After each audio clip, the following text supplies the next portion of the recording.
Azhar sir ने कुछ इतने अच्छे से कॉम्प्रिहेंसिवली सारे पॉइंट्स को बताया है कि आई थिंक मुझे तो सारा सब कुछ रिपीट ही करना पड़ेगा। तो मैं टाइम बचाने के लिए आई जस्ट रिपीटेशन के ये पे बताऊंगी। फर्स्ट, मुझे भी ऐसा ही लगा कि सबसे पहले you have to look at syllabus. जो याद करना है तो आपको सिलेबस याद करना है। Syllabus should be on the tips of your fingers. बिल्कुल आपको अपने जो ऑप्शनल सेलेक्ट करना है, because optionals also forms a very important part इस एग्जाम में। तो ऑप्शनल्स जो आप सेलेक्ट करो, सिलेबस देख के सेलेक्ट करो, क्वेश्चन पेपर लास्ट ईयर्स के देखो जाकर के। पहले आपको इंटरेस्ट होना चाहिए, because when we joined it was called 5-year plan. UPSC exam is a 5-year plan. बहुत लोग एक साल तो आपका प्रिपरेशन पे जाता है। सेकेंड ईयर इज 1 साल का तो एग्जाम का लेंथी प्रोसेस है। सो 2 years आपको वो सब्जेक्ट पढ़ना ही पढ़ना है। तो आपको इंटरेस्ट होना चाहिए उस सब्जेक्ट में। ऐसा नहीं होना चाहिए कि जबरदस्ती आपने बस सुना है कि अच्छा ये स्कोरिंग है तो you should take that optional, और आपको कोई इंटरेस्ट नहीं है उस ऑप्शनल में। तो ऑप्शनल जब भी सिलेक्ट करना, आप सिलेबस देख के, क्वेश्चन पेपर देख के, अपने इंटरेस्ट को वैल्यू करके कि आप उस एग्जाम, उस सब्जेक्ट को 2 साल, 3 साल, 4 साल पढ़ सकते हो या नहीं पढ़ सकते। Because I have seen people who have kept changing optionals every year. तो वो मुझे ऐसा लगा कि ना इधर के रहते हैं ना उधर के रहते हैं। बिकॉज आप सारे यूपीएससी के एस्पिरेंट्स हो, तो आपका एजेंडा है नॉलेज गेन करना तो है ही, but at the end agenda है कि यूपीएससी एग्जाम क्रैक होना चाहिए। तो आप इसके लिए ऑप्शनल जो भी सेलेक्ट करो, बिकॉज ऑप्शनल के बहुत ज्यादा इंपॉर्टेंट मार्क्स होते हैं and it affects your rank, it affects whether you are getting selected और नॉट। तो ऑप्शनल जो भी सिलेक्ट करना, आप बहुत अच्छे से चूज करके सिलेक्ट करना। The second thing is newspaper. Newspaper तो पढ़ना ही है, इसमें आप कभी भी शॉर्टकट प्लीज मत लेना न्यूज़पेपर। एंड बहुत सारे न्यूज़पेपर भी मत पढ़ने लगना कि पूरा दिन आपका न्यूज़पेपर पढ़ने में जा रहा है। सेलेक्ट वन गुड न्यूज़पेपर, और न्यूज़पेपर्स के नोट्स बनाना बहुत जरूरी है। जैसा सर ने भी बोला है, syllabus, question papers, 10 to 12 years के क्वेश्चन पेपर्स आपको पक्का प्रैक्टिस करनी है, चाहे वो प्रीलिम्स हो चाहे मेंस हो। इंटरव्यू के भी बहुत सारे लोग डालते हैं अपने scripts. Please go through that. वो लास्ट स्टेज होता है, but still you go through that कि आपको पता चलता है कि किस तरीके का ये एग्जाम है, आपको क्या क्या प्रिपेयर करना है। अब सिलेबस इतना ज्यादा वास्ट है, and because of internet you have to read everything which is under sun. तो आपको पता ही नहीं है कि कहाँ पे क्या पढ़ना है, क्या नहीं पढ़ना है। ये आपको लास्ट ईयर के क्वेश्चन पेपर से ही पता चलेगा कि क्या इम्पोर्टेंट है, क्या इम्पोर्टेंट नहीं है। Because if you start going into one topic, तो अभी इंटरनेट पे इतने सारी चीज अवेलेबल है कि आप एक टॉपिक पे 1 महीना निकाल सकते हो।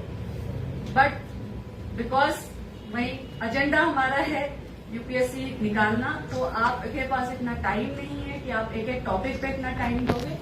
तो सेग्रीगेट करना बहुत जरूरी है कि क्या पढ़ना है, क्या नहीं पढ़ना है, और किस टॉपिक पे कितना टाइम देना है। ये बहुत इंपॉर्टेंट होता है। टाइम मैनेजमेंट, प्लानिंग करना पहले से। तो ये तभी आएगा when you have syllabus on your tips and you have question papers जो आपने देखा है, आपको पता है किस तरीके के क्वेश्चन पेपर्स आते हैं। Note making is another very important thing. और सीरियसली लोगों को यही सेग्रीगेट करता है कि आपने नोट मेकिंग कैसे की। बिकॉज लास्ट आप 2 साल से पढ़ाई कर रहे हो, आपने जो पढ़ा आपको नहीं याद रहेगा until and unless you revise it a lot of time. Notes पहले स्टार्ट होते आप कुछ पढ़ना शुरू किए, मे बी आपका पहला नोट इतना बड़ा होगा, then you secondly you revise it, आपका नोट इतना छोटा होगा, देन यू अंडरस्टैंड इट, आपका नोट इतना छोटा होगा। I have seen people who are making notes of one topic, big topic, वो एक लाइन में या फिर सिर्फ वर्ड्स लिख देते थे जो उनको सब कुछ वापस याद आ जाता, because they have revise it so many time. तो नोट मेकिंग बहुत इंपॉर्टेंट है, आपका पर्सनलाइज नोट मेकिंग होना चाहिए।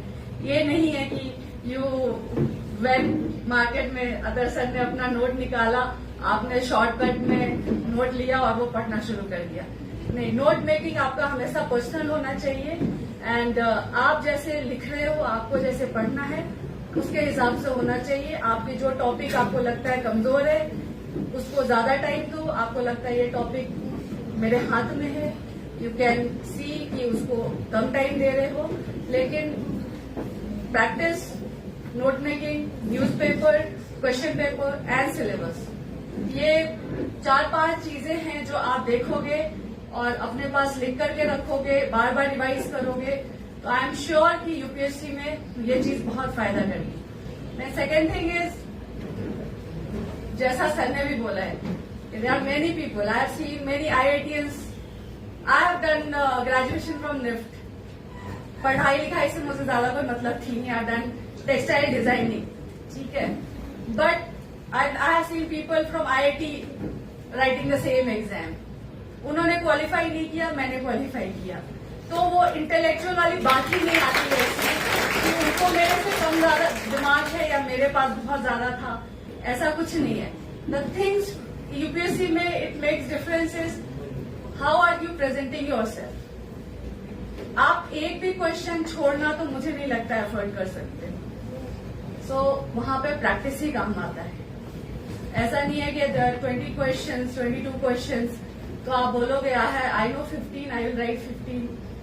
नहीं, you have to write, you have to attempt all the answers, तभी आपका ऐसा है चांस है कि यू विल गेट। और वो भी आंसर राइटिंग में आप क्या लिख रहे हो, एक जनरल होता है और एक फैक्ट होता है, जिसमें सर ने जो बताया टूल किट, वो आपके लिए बहुत हेल्पफुल रहेगा। If you right that, if you underline that, एक इन्विजिलेटर वो एग्जामिनेटर जो देख रहा है उसको पता चल गया, he knows you know that answer, आपको फैक्ट पता है, उसको पूरे पढ़ने की भी जरूरत नहीं है। You right in point, you right facts, you underline it, make diagrams, flow charts, ये सब आपके पेपर को दूसरों के पेपर से थोड़ा अलग करते हैं।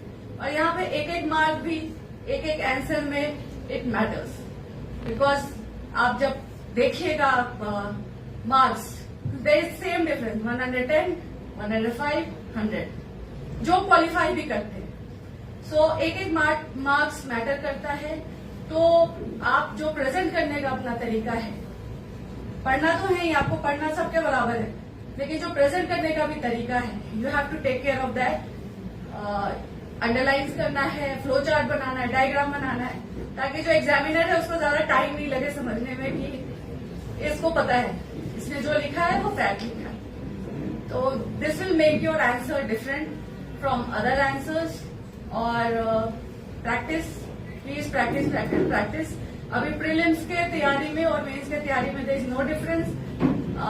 आप मेंस की तैयारी शुरू करो, आपकी प्रीलिम्स की तैयारी हो जाएगी। सीसैट एक ऐसी चीज है विच आई हैव सीन, कुछ लोग इग्नोर करते हैं, जो डेट्रीमेंटल होता है। तो सीसैट में मेक श्योर 33% आपको लाना है।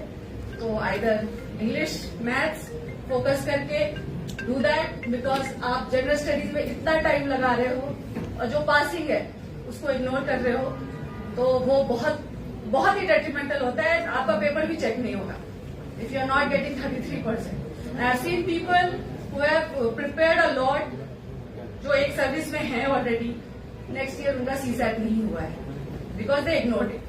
तो सीसैट को भी इग्नोर नहीं करना है, you have to get the passing marks and then आप मेंस की तैयारी आप करोगे, आई एम श्योर आपकी जनरल स्टडीज की तैयारी हो जाएगी और आपकी प्रीलिम्स की तैयारी हो जाएगी। So I wish you all the best. और